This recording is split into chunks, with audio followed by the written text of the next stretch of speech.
దేవుడు చేసే అత్యధికమైన మేలు నీ సొంతము చేసుకోవాలి.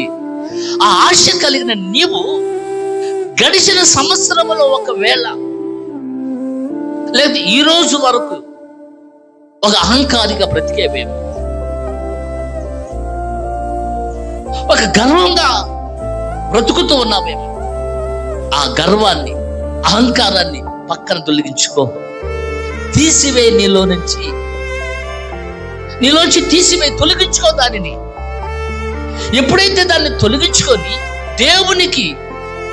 దేవుని సముఖంలో దేవునికి నీవు ఒక దీనురాలుగా కనబడగలిగితే, ఆ దేవుడు చూసినప్పుడు అలాగా నువ్వు కనబడగలిగితే, అలా జీవించగలిగితే, నా దేవుడు ఏం చేయాలని ఇష్టపడుతున్నాడు తెలుసా?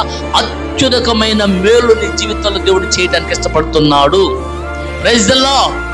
అధికమైన కృపనే అనుగ్రహిస్తేనే మన జీవితం ధన్యమైపోతుంది.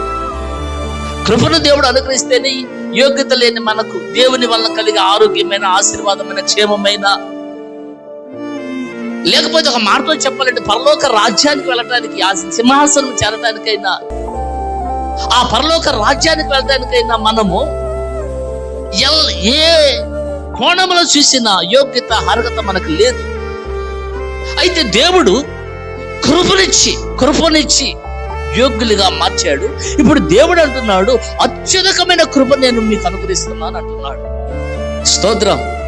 ఆ కృప మన జీవితాల్లో పొందుకొని మనము ఒక దీవెనకరంగా సమాజంలో, సంఘములో, మనమున్న ప్రాంతాలలో మాత్రమే కాక ఆ పరలోక రాజ్యాన్ని కూడా సొంతం చేసుకోవాలంటే మనము దేవుడు చూసినప్పుడు దీనులుగా మనం కనబడదుము కాక.